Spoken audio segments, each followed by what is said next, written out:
Hello, welcome to our 8th and final webinar in the Create Your Future series, Advocating for Your Best Life. My name is Diane Burns and I am the Program Manager for the Spina Bifida Coalition of Cincinnati. Jeremy Moses is here with me as co-facilitator and technical consultant. Tonight's presentation is going to take a more hands-on approach than the previous presentations as we use the webcam to videotape our presenter and volunteer, creating a life goal trajectory using the Charting the Life Course framework presented in the first webinar of the series. If you are listening in to a recording of the presentation, I encourage you to stop the recording now and print off the handouts from the first Charting the Life Course presentation from our website so that you have them in front of you during the webinar. I would now like to introduce our presenter, Celia Schlomer. Celia is the Family Support Coordinator with the UC University Center of Excellence in Developmental Disabilities, who teaches the nationally recognized Charting the Life Course framework that helps families develop a vision for a good life. She's taking the program on the road next month to present the National Association of University Centers on Disabilities Conference in Washington, D.C. She is joined this evening by our friend Danielle Berg, a young woman born with spina bifida. Danielle has recently graduated from Northern Kentucky University with a degree in elementary education and is ready to make a plan for the next phase of her life. Thank you both for being with us here this evening. Thanks, Diane, and welcome everyone. Hello to Jeremy and hello, Daniela. I want to take a brief minute to thank the folks that have made this and all the Charting the Life Course trainings that we are presenting across the state of Ohio. We are currently supported through numerous folks, including the Ohio Department of Developmental Disabilities, who has allowed us a second year on a grant that is based on increasing family support across the life course for all families in Ohio. And I am working closely with the Ohio State University Nysonger Center, which is also a UCED, to present these trainings across the state for families in order to help them understand and be able to build the skills by utilizing these tools and the framework that is Charting the Life Course. So as we talked about, the Wingspread report launched us into this idea of really having support and conversations with families to help them create a vision. So the power of this vision is truly important.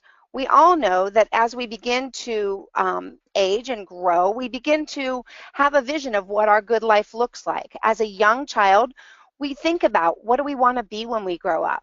In 7th or 8th grade, typically, schools start having that conversation with us and talking to us about what it is we might want to do or how we might want to grow forward in our life.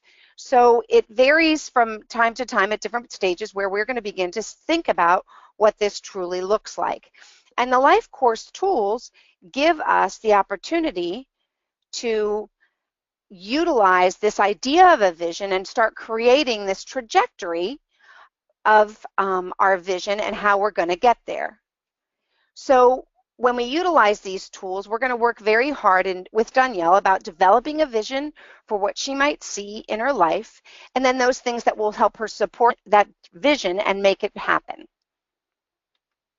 So here's the first tool. It's a modified version of what you'll see when I work with Danielle, but it's got the key elements. And when you look at this, we refer to this as the trajectory. And what we're really ultimately trying to determine or trying to create is a good life. And tonight it'll be a good life for Danielle. And when you look at that purple cloud, that is representing where we're going to put the thoughts and ideas that we have about what that good life looks like. And so that is our trajectory towards the life outcomes that we want. Below that, you see a trajectory line that goes towards the things that are unwanted. And it's really important to recognize that we can learn as much in our life course about what we don't want in life as we can about what we do. So I'm going to take a minute to step off screen, and I'm going to work with Danielle on these first two elements of the trajectory. That is, what does she want in life and what does she not want? So here we are again. Hi, Danielle. How are you? Good. How are you? Are you ready to work today? Yeah. Okay, so what we're going to do is we're going to take some time to really brainstorm about the things that you want in life. And when we get stuck, we're going to jump down to what you don't want. because there's a direct correlation often. And I tell families all the time, if you're struggling with this and you're working with someone that doesn't necessarily or hasn't thought about what they want in their lives, start with what you don't want, because I can say a good number, especially of younger people, will be able to tell you what it is that they don't want in life almost more quickly than they can tell you what they do want. Daniela's done some thinking. She's finished school, so this is something that I think she has an idea what goes in both boxes. But let's give it a start. When you think about your life moving forward, in any area, where you want to live, what you want to do, how you want to spend your days, what kind of things do you think of that are important for you in that life? Having a good job with benefits, particularly medical benefits.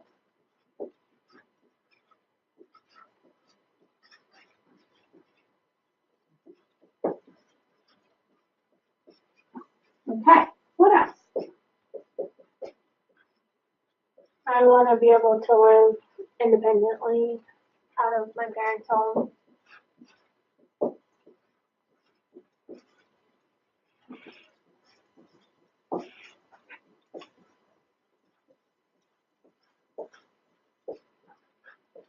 Not with parents. Do you see yourself with a roommate, or do you think you want to live on your own completely? I never really thought about that. I wouldn't mind living with somebody else. Can you see what benefits there would be to living with someone else? And are those things that you want in your life? So financial benefits versus sharing space. I mean, financially, if we like split the rent, that would probably be helpful starting out. Okay. I don't mind sharing space with anybody. Okay. Okay. So when we go to what we don't want, think about those things of what you know. If you have a roommate, what are where are the stopping points? Okay. But let's put up here possibly with someone.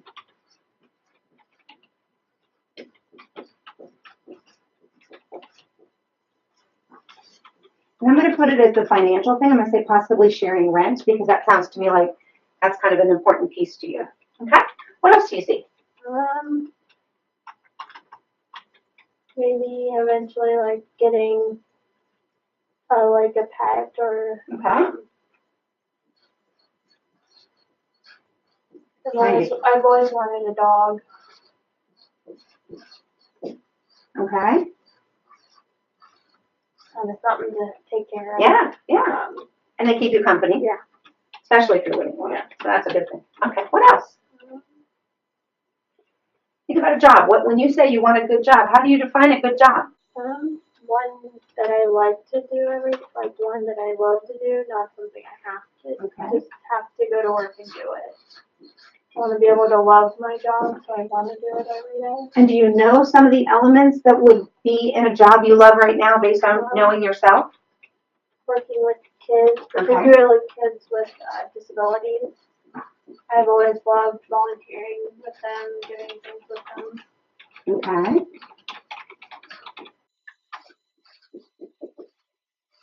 I'm going to abbreviate a little bit there because we're going to put all this in. What else do you think is important in terms of that type of work? What else needs to be there? The type of people that you work with, or how it operates?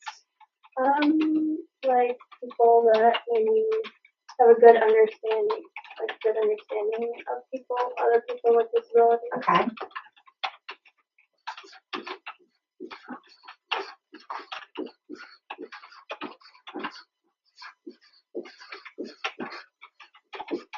I know this pen is going to make people crazy. Okay. So tell me about your social life or what you do for fun. What kind of things have to be there? I like to go to the movies. Usually I go out and eat with my friends every couple weeks. I try to make it a point to at least see my friends every couple weeks. Okay. Depending on the schedules and how busy everything is. Yes, and if everybody's got jobs, that's going to become an issue. And with friends. Okay. I think I captured everything there. So let's think about health-wise or things like that. Are there some things that are going to be important in terms of your life that you're sure are there? Get like scheduling doctor's appointments, getting the right care, like getting doctors in the right care. So doctors that understand or doctors that know how to work with you? Yeah. You could even just put doctors that you respect and like. Yeah. That. Okay. Spelling challenges. Okay, what else do you think about in terms of caring for yourself or being healthy? Working out? Is there anything you like to do leisure time as far as? I do like to take walks around the block. I like to swim. Okay.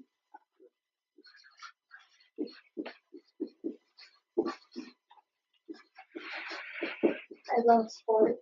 Okay. So almost any type of sports, like soccer, basketball. Do you want to go see sports or do you want to do sports to have your good life? Or both? I much prefer to play them than to watch them. All right. I will sit down and watch a game if I'm interested, but I like to be more involved with it. Okay.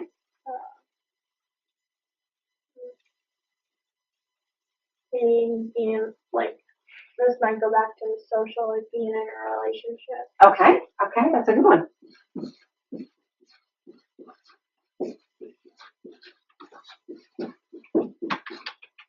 I'm going to put long term under that.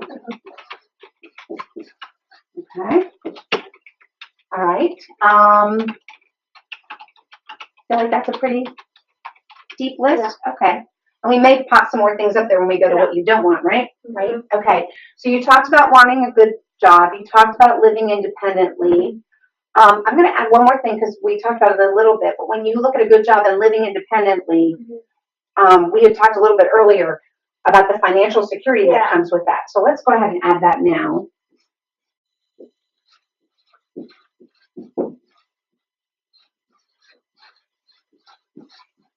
Okay. So now let's look at what you don't want. What are the pieces that you want to avoid? The hurdles that maybe you've watched other people struggle with, or that you struggle with yourself that you know is not something you want to happen in your life as you move forward. I don't know how to phrase, like, just the people who don't necessarily understand. Okay. Like, I don't know how to phrase that. So let's see. We said you want people that understand disability at work. Understand me as a person and not just see my disability. So I don't want people who just see me. Or like who just see you with your disability or as a disabled person that they see. So does that go back to being genuine, or does that go back to really understanding, not superficial relationships? Yeah, superficial. Trying to think of good things. Yeah. There's some real wordsmithing in this work.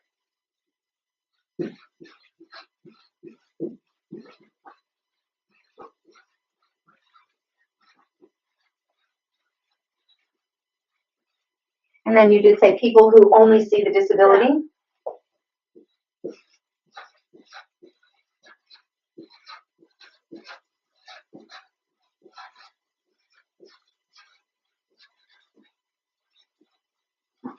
What do you want to avoid in work? Kind of going back to like people like a boss who doesn't understand. Like if I need to leave for like something I can't avoid, like maybe like my shunt malfunction or something. Okay. Unplanned surgery or just. So a boss or a job that does not allow success with disability. That be fair? Yeah, definitely. Okay. What else? Let's look at, in your housing situation, what might be things that you know you don't want? I probably don't want to be, if I can avoid it, I know it's not always possible being on like the top floor. Okay, so you want to avoid being like high up. Yeah, having a lot of stairs or, okay. Because if you had an elevator, would that be as much of an issue, or is it still an issue? It would probably get more for me. It'd probably just depend on the day. Are you thinking apartment or house? Right now, probably the part. Okay, And so, this part, probably apartment. okay, so we'll say apartment. That's not accessible. Let's Yeah, just say that.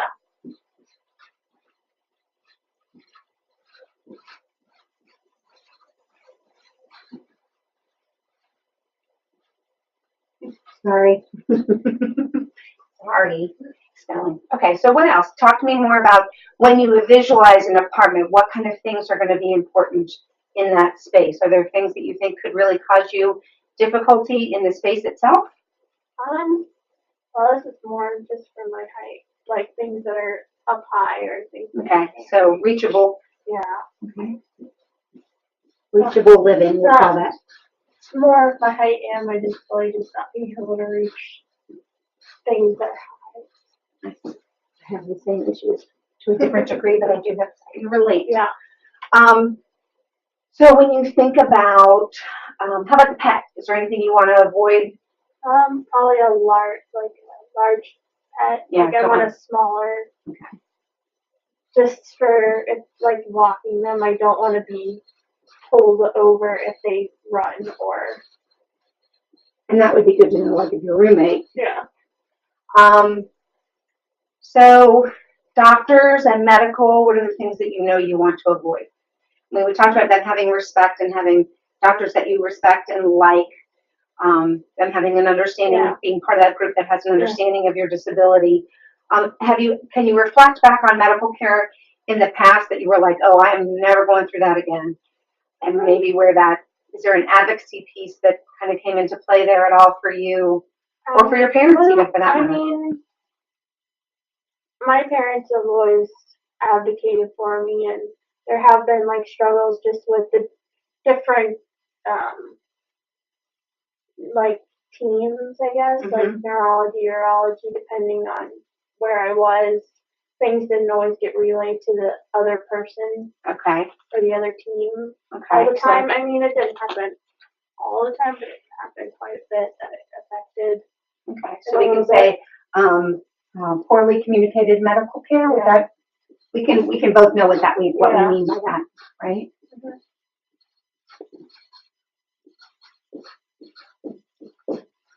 Well, and to go along with that, I want them to be able to let me advocate for myself and not just like listen to my parents, because I'm starting to get to the age. Okay, so I'm going to add this up here because I think that's important. Okay. Doctors that listen. I'm so sorry about pen to me. Underline me and transition from my parents. Yeah. Okay. I mean, and I know my parents always didn't know more about like my earlier years, so. Sure, they bring a history. Yeah. Absolutely. Okay. So sports or financial security or other things that you think about in those things that you don't want. I don't want to be in debt.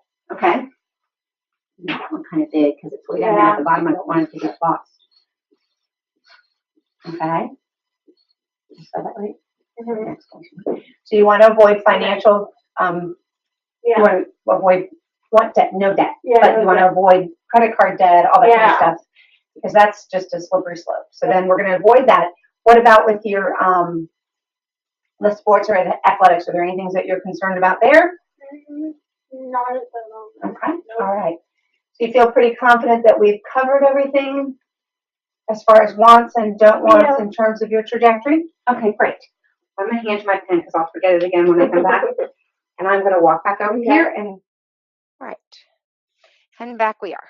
So we spent some time with Danielle on her trajectory, and we talked a lot about what she wants and doesn't want. And these are important places to be. And you may have noticed as she talked about what she wanted or didn't want, she reflected back on experiences that she had that may have supported or didn't support the vision that she's now moving towards. And we know that through research and and this work around supporting families, that it's these life experiences that help us reach the life outcomes that we want, or life experiences that are not responded to may help us get closer to what we don't want. So it's very important to recognize this vision cycle that we go through in this work when we're really trying to identify what it is that we want and how we want to get there. So we know that we have a vision, and I often use an example of being a rocket scientist, but let's kind of take the vision that Danielle has of this idea of having medical care and transitioning into being the advocate for her own medical care instead of her parents. So the first thing you need to do is kind of relate the expectations around that. She's probably seeing some providers and doctors who have been used to her family and her parents being the leads on any experiences that she has with them. And so they have an expectation that they're going to be able to talk with and communicate with her parents. And so she's going to have to create a new expectation of her taking the lead on this. And that's going to take some time and some thought out moves. In addition to that, we also know that with having an experience, we're going to learn things. So the first few times that she goes and she may be still with a parent, but is kind of beginning to speak out on her own, or taking the lead on this and kind of asking her parents to step back as she gives it a try, she's going to learn some things, and she's going to have some experiences, positive or not so positive, that will then help her regroup on how she might do it the next time in making sure that she's making this transition into being her own medical advocate. She will then have more opportunities to look at how or what new experiences she wants to create. She may decide that one or two doctors are not making that transition well, and she may want to create a new opportunity with a different healthcare provider or a different hospital, or she may decide to stay where she is. But we're going to keep tweaking this vision that she has, or she may say, you know what, based on those experiences, I want to take the lead on this piece, but I really am happy to leave this piece to be a partnership between my parents and myself. And so then you create new possibilities and new expectations, and we continue to move towards our vision. So this idea of life experiences is really what takes the vision off paper and begins to move it into something that allows us to have more outcomes that we want or that we're looking for. So this is just a very quick trajectory that kind of, if you can see from the life course symbols, it begins to tell you about those opportunities that we create in our lifetime at different stages. This was presented in our original training, but just looking at it very quickly, we know that early on in the infancy and younger years, we start doing things and measuring things by those milestones that we have. And we may or may not have a diagnosis at that point that will begin to speak to how our milestones are going to be affected by this new diagnosis that we may have. And there's a lot of other things that happen through that lifetime. Just simple things, chores and allowance that help us learn to be more responsible and take charge of our own finances are the things that Danielle's going to rely on to help her create this budget and this financial security that she wants as she moves into transition to adulthood.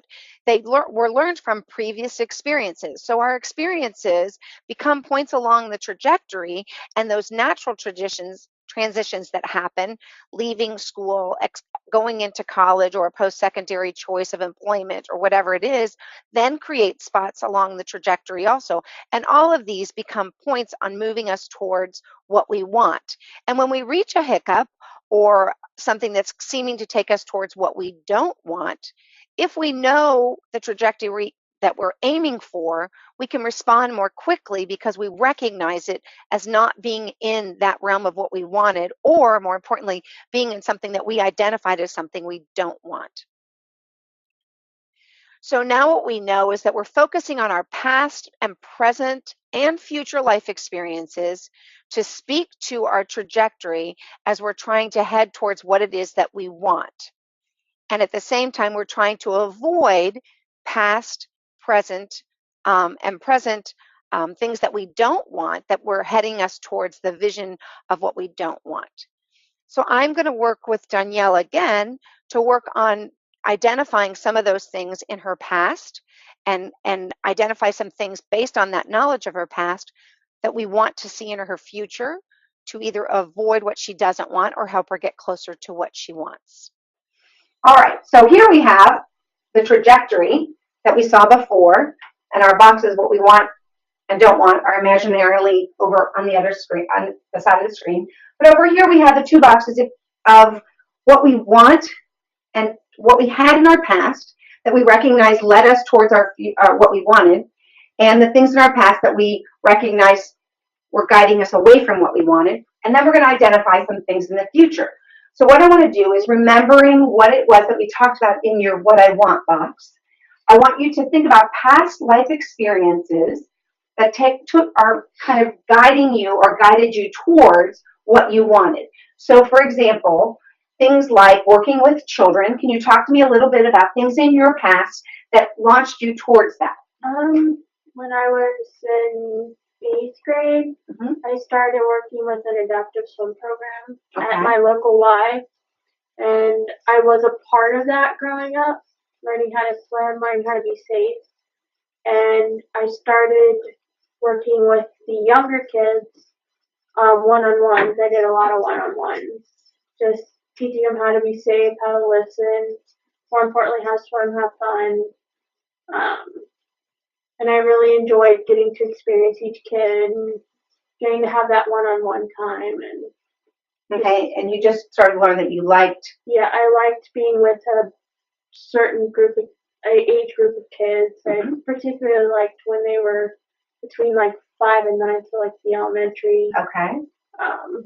That was always my favorite stage with them, because they were still learning. Their brains were still developing, so you could kind of help mold their minds and kind of get them to understand what you wanted them to know. Okay, great. What other experiences do you have that you think fed into the things that you listed as being things you want in your good life? Well, partially with the job and stuff was just kind of getting more involved with the Spina Bifida organization. Okay. And were you volunteering or were you working with them? I was volunteering. Okay. Like, I did the carnival with my mom and my grandma at the walk for a couple of years. I did a couple of events.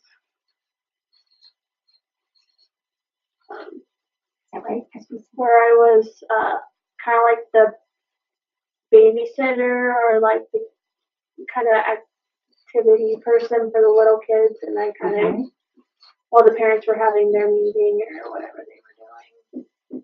Okay. And I did do a lot of babysitting outside of just. And then other jobs working with kids, the volunteering. And what did you say, it was a festival or it was a carnival? We set up a carnival for the kids after the walk.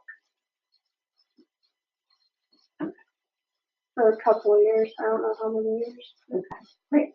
I would. All right, so talk to me a little bit. What were your experiences, positive experiences around having a dog or a pet, or is that something that you didn't have and so therefore you want? I wasn't allowed a pet because we had too many allergies in my house. So I would always go to my friends' houses, and they always had dogs, and I would end up hanging out with the dog more than I would hang out with my own. Oh, there you go. There you go. And they seemed to gravitate towards me because I gave them the attention that they wanted. And the dogs liked you. For the most part. Dog whisperer, we'll call you. Okay, so talk to me from a standpoint of just your house and where you lived and the neighborhood you lived in. Was that an experience that spoke to you in terms of what you imagined in an apartment, or did it tell you what you didn't want in an apartment? Or I mean, I grew up with a lot of kids my age, so I mean, I liked that experience. I don't mind if they're older or younger. That never really bothered me, because I tend to talk to anybody or usually befriend anybody as long as they want to be friends with me. And you talked about your house being accessible. You wanting your new place to live. Were you lucky enough, or did you have to do some changes to your house? What happened there? I mean, it's accessible enough. Okay. Don't always like the stairs in my house, but there aren't very many, so it's not a huge deal. So does you say accessible enough? So I'm gonna gather that there are things in your house that you've learned. You know, boy, if I was building, Yeah, I wouldn't do that. yeah, So you can take those experiences and feed to what you imagine when you look at apartments and you start touring apartments. You're gonna go, yeah, we have one of those home. That's kind of a pain. yeah. So that kind of thing, Yeah. right? So it can speak to that. Mhm. But I think the fact that you did have some places in your house that may or may not have been difficult Yeah. is going to help you be more informed as you look to the Yeah. future, right? Okay, so talk to me a little bit about sports in your past, and was that a positive experience? Most of them were. What did you learn from your positive experiences? How to be a team player, how to work with a team. Okay. Did you like working with the team and Yes. being on a team? I always prefer working with a team. Okay. I kind of learned how to make friends, Okay. form those friendships, because I've been playing sports since I was 4, so Okay. partially where I learned that, other than school. Oops. I'm getting all my letters today. And this is important because when you look at that, when we start talking about creating future experiences, we are gonna talk about the fact that you made friends a lot through athletics. So when you find yourself wanting to expand your social life, once you get into your own apartment and you're not as reliant on time with the folks that live in, you know, if your parents live in your house, if siblings live in your house, you're going to be going, so who am I going to spend time with? And you may have some friends, but you may have to expand that. And knowing that you can make friends through athletics, that might be a real key and something very important to launch towards your future. Okay. So as far as your medical experiences and with the doctors that truly listened to you, you wanted that in your future, are there positive experiences that you had in your past that spoke to that, or did you have negative experiences that tell you, oh, yeah, I can have that? I've had both. Okay. Usually, like with my primary doctor that I had before I had to switch because it was only for pediatrics. Right, right. She was always very understanding. She always listened to me. She always asked me the questions. And then if I couldn't answer them, I would obviously ask my parents. So that's important, yeah. She would ask me. She talked directly to she would you. be like, don't look at your parents. I'm asking, you know, kind of. So she helped you become an advocate. Yeah. Okay. That's great. Okay. So you see what we're doing here. We're identifying those things that are in your future that there were elements of that helped you build those skills from your past. So let's do one more thing. Let's talk a little bit about, from a work standpoint, did you have any jobs when you were younger that gave you more of an idea of just what it means to work, period? Not even necessarily with kids. Did you have a job at all? The only job I had outside babysitting I got in college. I worked at a grocery store warehouse, and I do samples. So I serve people samples. I talk to people. Did you love that job? I do for the most part. So you learned some positive things about what you would like in work. So college job, I'll call that. I like that I was able to talk to people because I love to talk. Did you learn from that experience some things you don't want in a job? Just not as much as a little bit of an even physical to not so physically demanding. Okay, so college job and demands. Let's see, that allowed success. Let's do that.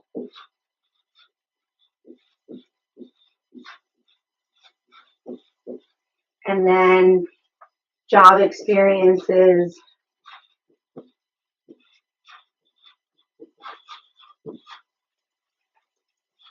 In college that were physically taxing.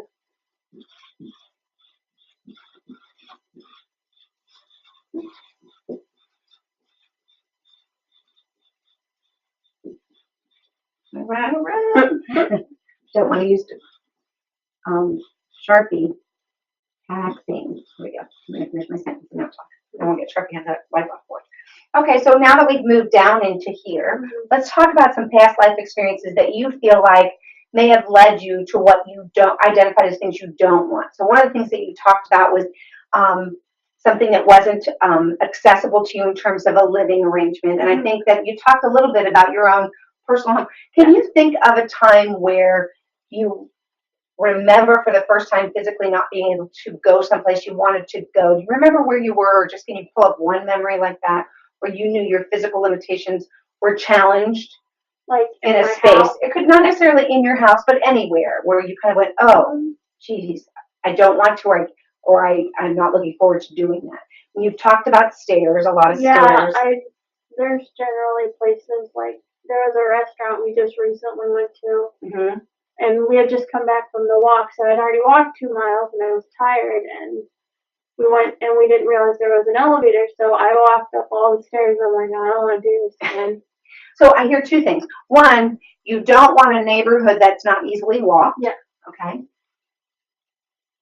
Let's see, place to live. That's usually accessible. We're going to say not, because we're down at the bottom. Oh yeah, not. Sorry. That's okay. Easily walked. It sounds like you like walking. Okay. We also, you said, and with restaurants that are accessible. Yeah.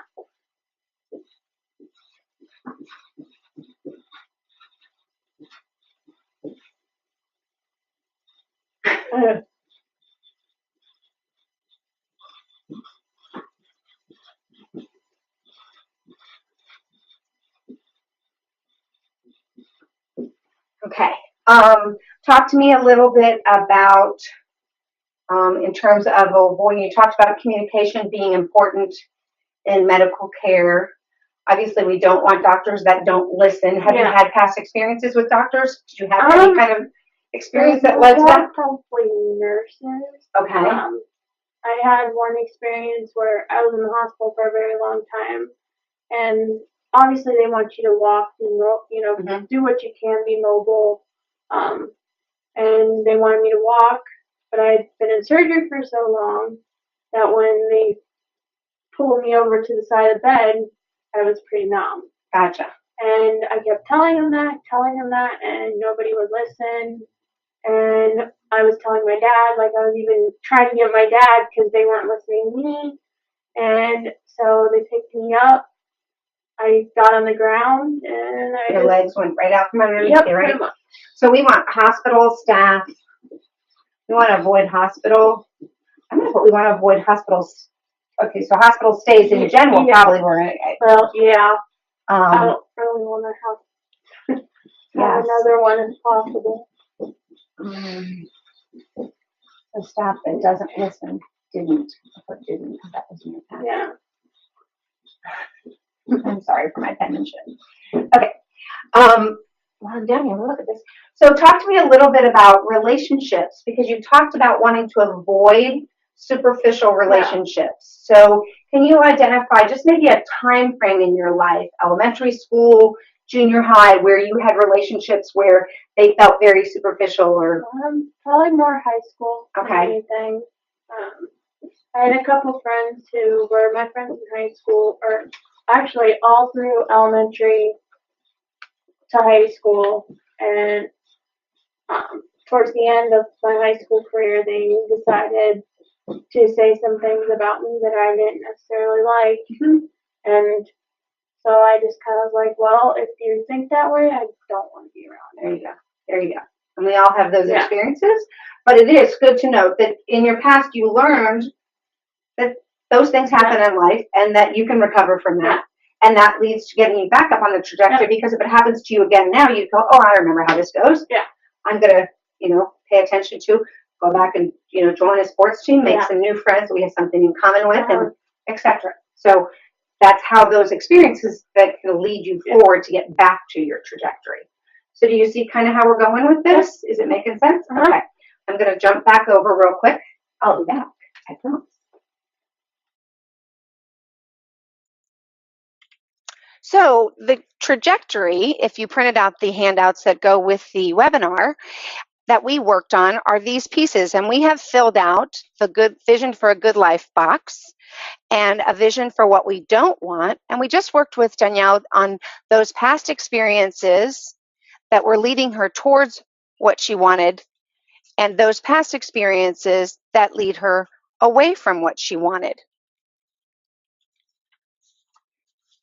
When we work on these trajectories, there's lots of different ways we can do it. As we're doing it with Danielle, we're talking in life overall. So I've touched on a lot of different areas of her life that we might recognize. But you also could get very specific. So Danielle could do a trajectory just about work, or just about the home and where she wants to live in the neighborhood she wants to live in, or just about her social life and entertainment, or just about health. So as you look here, we refer to those in the Life Course framework as domains. And each one, there are 6 of them, and each one of them talks about a different aspect of your life. But the easiest way for me to remember those is daily life and employment. What am I going to do all day? Am I still in school? Am I working on employment? If I'm currently not ready or not at a point to do employment, am I volunteering? Are there certain routines that are important to me? Are there places and that I need to go and fill my day with? And what are those? Community living, which is just exactly that. Where I'm going to live, what I need in a home. Do I need home modifications? Am I on a bus line? Do I have access to the community? Social and spiritual. What about my friends? The relationships I have? Danielle identified, I want a long-term relationship. You could do and look at that in depth if that was something that you were seeking. Leisure activities, personal networks that would lead to maybe a roommate, that would lead to maybe an athletic team that she wants to join, or that would just lead to potentially employment. But again, kind of connecting those dots. Healthy living, which is how am I going to stay healthy so I can do these things that I want to do, and how does it fit in my life, and how do I gain more independence in that? Safety and security. And safety and security is not only just being safe, it's financial security. It's looking at different options and alternatives in terms of as I age. Families talk a lot about different things depending on the level of disability, as far as where people are going to need to be more supported, or where their independence is going to shine, and paying attention to those things that we want to set up around potentially around supported decision making and things like that. And then we've got citizenship and advocacy, and I talk a lot about this one when I'm working directly with individuals, because it's those things that make you valuable in a community. And it's really important to be able to identify what those things are and be able to recognize where people see our valued roles and our responsibility, and where we have opportunities to support our peers or to be leaders in our community. And it's very important for anyone to identify what those are and what those roles are. So, and to have a trajectory or a goal or a vision for that too, because we all grow tremendously when we're growing those pieces of our lives. So we've worked really hard on a vision. But next, we're going to kind of talk about what another part of the portfolio, which I had introduced in the first couple of slides as one of the tools. So we've got the trajectory, but now we're going to talk a little bit about what's called a one-page profile. And the one-page profile is designed and came out of the supports that are provided through person-centered planning. And many of the DD boards in the county boards that are part of the disability system in Ohio utilize the person-centered planning piece and a one-page profile to be a tool for individuals as they begin to talk about what it is that they want from the system, from the eligibility system, to support them, and what they need going out into the community in addition to that, so that they can reach their goals. And the creators of the tools thought these pieces were very important for just the reasons that I spoke about before. Being able to recognize our strengths and what we bring to a community or to the table at a job are really important. And this is just a nice tool for individuals to start getting a sense of where their value is and what they need to be the most successful. So a one-page profile can be used for lots of different things. Often it's used when you're seeking a new job or you're meeting new people, so that you can let them know what your needs are in the community or needs are in a particular space. It also can be used to share just why you're important and how to best support you. The box initially, the top big box, is what people like and admire about you and give you personal value. And I think it's really important to work on this box for a length of time. And often when I'm working with individuals, it's hard for them to really identify what this is, and they almost get a little bit uncomfortable. But I ask that folks take the time to do this and really push through, because if I can identify what it is that makes me valuable, I'm better able to see a place for me in the community, in a job that where I'm contributing. And that's really where we grow, is when we see where our value is and where we contribute, and our confidence grows. And then we're able to develop those meaningful relationships because we know we have something of value to offer to others. In addition, what's important to me? And this box is really helps us build what we need to be satisfied and content and comfortable. And I really kind of key in a lot of times initially in the beginning with what is it that makes us comfortable, because I think there we really can help folks have a stand in a space that's meaningful. So we work really hard on identifying what those things are that are important. Is there a routine or a ritual that's important? Am I a person that's not a morning person? Or I definitely am a night person? Or those things that are important as I start to map out. And when you're looking at roommates or things like that to expand your living situation, those are great things to know and share with each other. So the last box is how to support me. And these are really helpful as individuals go into whatever post-secondary environment they're going into. If they're going into a job, as Danielle spoke a lot about, is this idea of having people around that understood her disability. She may want them to somewhat understand her limitations, but more importantly, she wants them to understand where she's not limited and where she's like everyone else and where she's going to be able to contribute like everyone else. But she may want to go through a few individual things of how to best support her. As she said, if she has to leave unexpectedly and excuse herself to go take care of something, she wants them to understand and respect her privacy, but understand that those kind of moments are important and she's going to need to do that. So being able to identify those and put those in front of a new manager or employer is going to be really helpful in front of if you're doing some sort of post-secondary education, again, explaining to a professor, I may need to leave class or whatever it is that would be important in that situation, and be able to have those listed in front. Just make that conversation so much simpler. The next tool that we're going to see as part of the portfolio is what's called the Integrated Service Star. And I find this tool to be helpful in so many ways.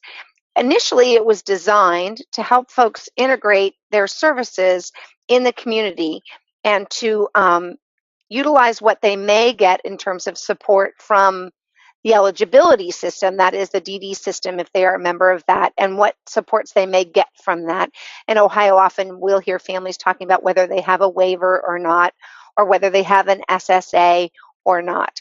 But what we recognized is that a lot of folks either don't have those types of support from the eligibility system, or as we've all experienced, often they're not enough. And so we decided or worked closely with this concept that came out of that Wingspread report we talked about, was that we really needed to support families in other ways other than simply through services and service dollars. And what they discovered, or through their conversations with family members, is there are these other ways to help them recognize ways that they can be empowered to help themselves through other things. And they needed a tool to identify what those spaces were when they were trying to solve a problem or support themselves in a particular space. So as you see here, our star says, my plan for the future. But and we talk about then what personal strengths and assets do I have that could support that plan for the future. And when we think about Danielle, we think about her box that then talks about what she wants to see in her life. She is able to then identify the personal strengths and assets that she currently has that could help her get into that future space of those things that she's identified. Another important thing is, who is it in my life that I have that is going to support me in this work? What relationships do I have that will help me get that future that I'm envisioning? How can I utilize technology to make that future, make steps towards that future?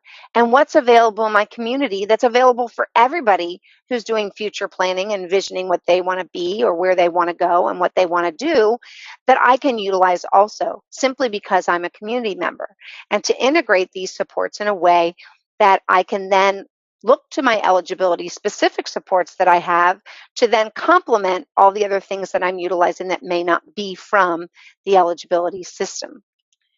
So when we look at this star, we can answer these questions. So what skills do I have? What relationships do I have?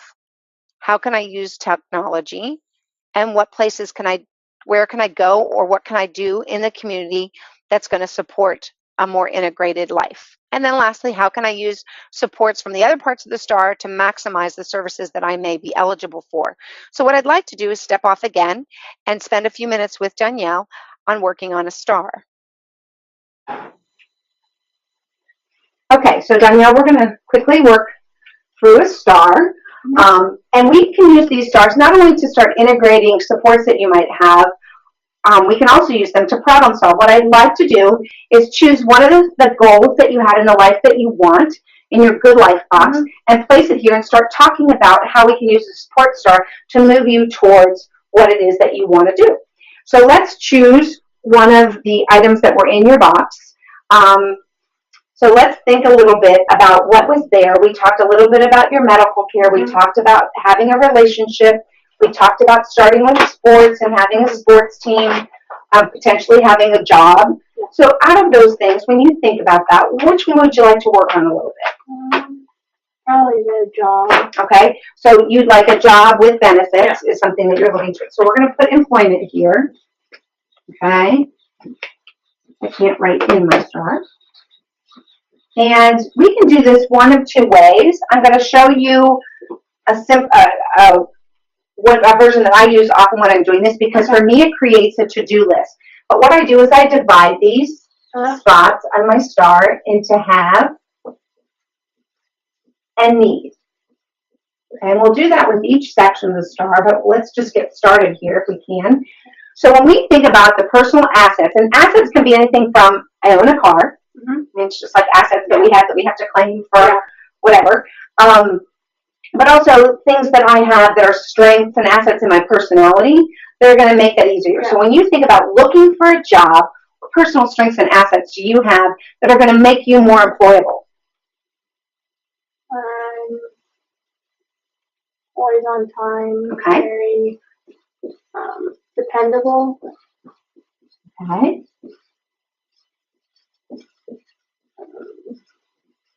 Here's one that's really important and you worked really hard for it. Your degree. Oh, yeah. You have a degree. That's hugely important. That's great. And you worked real hard for that. Okay, what other personal strengths and assets might you have? I mean, to get around, I do have my car and my license. You have transportation. Okay. So because I want to get to all parts of the star. Let's look at what you need. If you thought there was something that you really needed to make you more employable, what do you think it is? A little more self-confidence. Okay, so confidence, maybe some interview skills. Yeah, interview skills, definitely. Yeah, like, there's always need for improvement. There is, and that's something that all of us struggle with, I think. I don't know anybody that says I love going to interviews. Okay, all right. So we can identify those things that we need.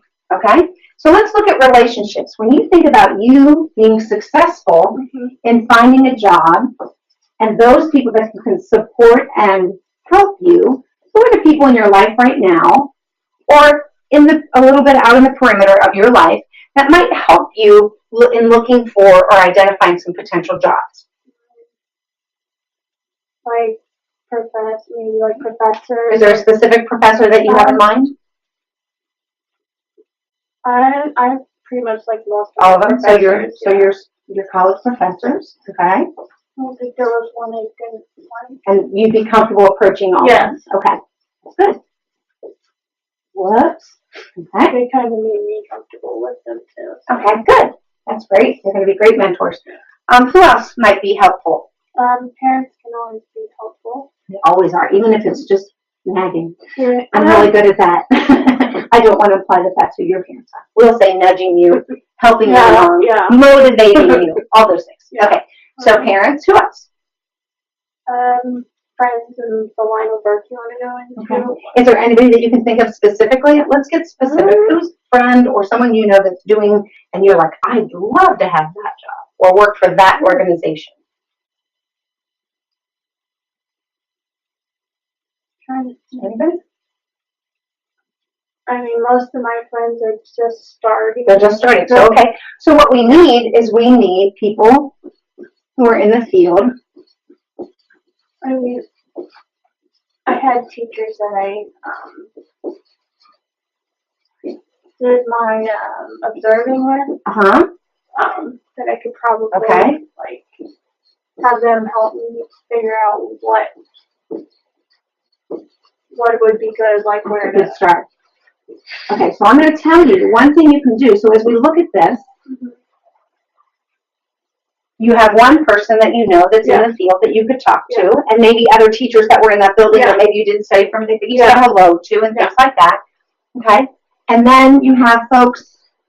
So what I call this is informational interviews. Okay. So potential informational interviews, and you're just going to call people that are doing what you do, other teachers. So you talk to your mom. She's like, oh, Barb's a teacher. And you go, okay, Barb's going to be an informational interview. Okay? And we're going to look at things like that. Okay? So how could you use technology to help you in looking for becoming employed? Well, computer, like the computer. Like, do you have a computer? Yes, I do. Have a computer. Okay.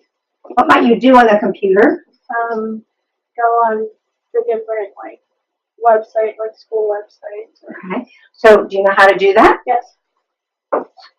Skill to look at schools. Where else might you look?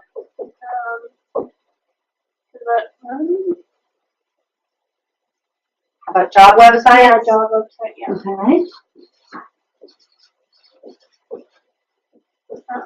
What was that one website?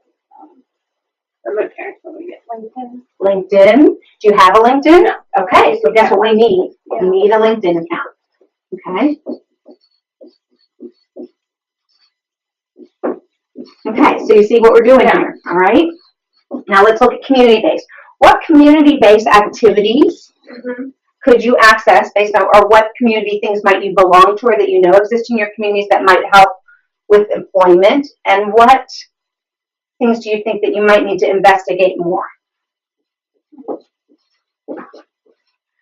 So what I'm thinking here when I think about this is I know that the city of Cincinnati has a job fair that deals with all our rec centers. Yeah. Okay. So I know that exists where I live. I don't know where you live. So if you live connected, you live in Cincinnati also. So we might know that we have the CRC job fair. Yeah. Okay. And that only happens at a particular time of year, but that's something that exists in your current community. You also know school districts. College is good. You could check your college's websites about jobs and employment, or go to the College of Education and see if they've got anything up. You've got, what other things? You've got your public school districts, okay, or your private schools.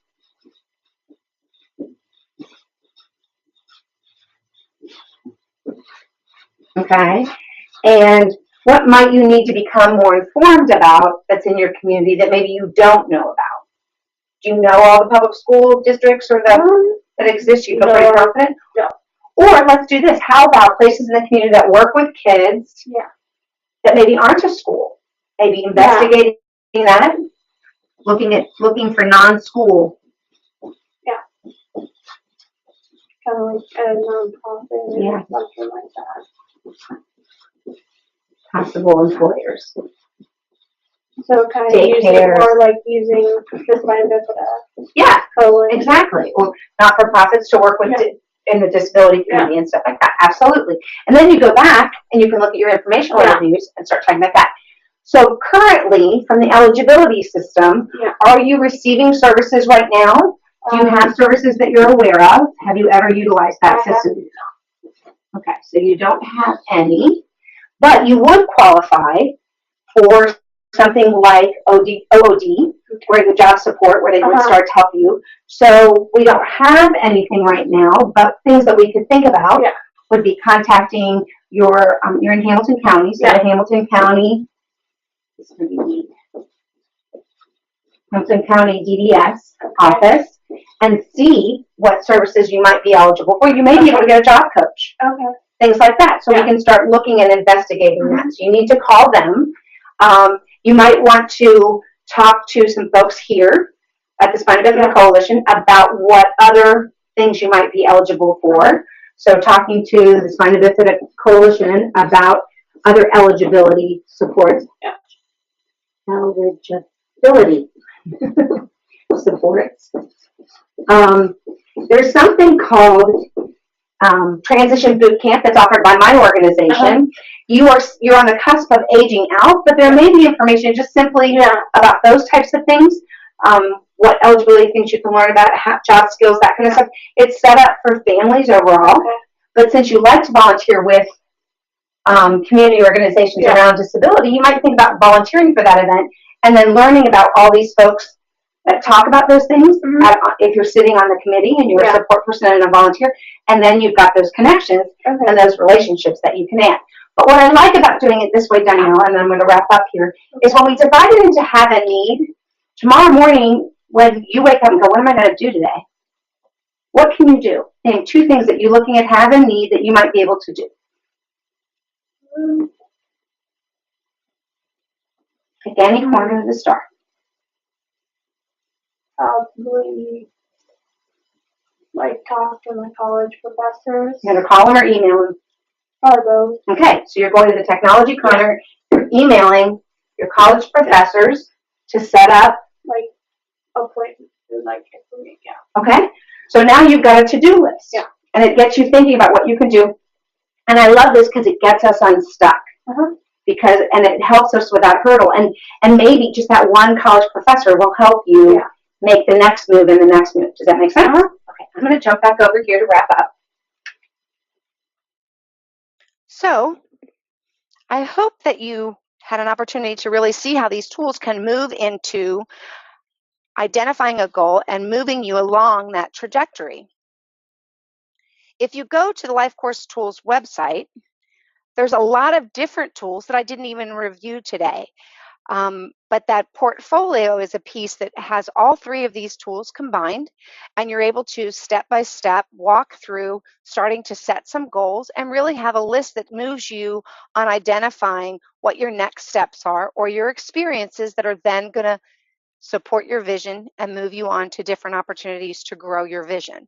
But there are vision building tools that take you through each of those domains to create a vision statement for each one of them. There's ways to utilize your schedule to make sure that you're integrating your life in a way that supports a life outside in the community. So there's lots of different tools there for that. In addition to that, there's a couple other websites that you can utilize. The Supports of Families website talks a lot about this framework and the life course work that's happening across the United States in supporting families overall. And you can find the Ohio page there and find out what we're doing in Ohio. In addition to that, there's, as I said, the Life Course Tools Organization website, and then our UC USAID organization. And you can contact me at any time if you would like, and I can help you start getting more familiar with or answer any questions that you might have about building more of your good life. And that's where we are for tonight. But thank you so much for coming. I appreciate you stopping in and learning a little bit more about the Life Course tools. And I hope this helps get you motivated to start heading towards your good life. First question is, how do I identify and reach out to partners in my life who can help me create these lists, including my strengths and assets? So I think the first step, obviously, is to utilize the STAR to start recognizing who those folks are in your life. And then there is a slide that I have when I do the full-on Life Course presentation now, that it takes a level of bravery. And so I think, like you saw Danielle do, she chose someone that she was comfortable with, her college professors, as kind of being her first reach out. You want to find someone that is more knowledgeable than you. It could be another individual with spina bifida who's just a little ahead of you in life, and say, how did you do it? But those key informational interviews of starting to touch base and let people know this work is what you're doing and what their vision is for you, or how they see your strengths and assets, and starting to create kind of a team around this work is going to be really helpful. I hope that answers your question. Does an accountability model, such as Weight Watchers, where you have a partner who is checking in with your progress, work with the Charting Your Life Course framework? I would say absolutely, and that's kind of what I was alluding to at the end of that question. I think doing this as a group, or once you've completed a trajectory or a STAR, to put it in front of people whose opinion you value, who are a little further ahead in this work than you, who are someone that you want to be more like and you view as a mentor, any of those possibilities of getting feedback in that area is hugely helpful. Okay, and finally, could the Spina Bifida Coalition set up a Facebook group for those of us who are interested in helping each other stay on track with our goals? The beauty of this work, and when you look at that supportsofamily.org website, is they are not stingy with the tools or with the framework. What they love is to see families and organizations supporting families to use this work. So absolutely, that would be something you could do. And I would love to join in and help as I can and see how you grow. And please, we would love to have opportunities as you create trajectories to be able to share those in our work across Ohio, so that other people can see where people are experiencing success or where they're experiencing the hiccups with it, so that we can go back and adjust and speak to that too for the folks that are involved in this work, because we really want to see this grow in Ohio. All right, sounds good. Diane, over to you.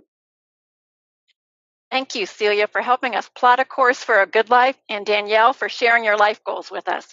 And thanks to all who attended the presentation this evening.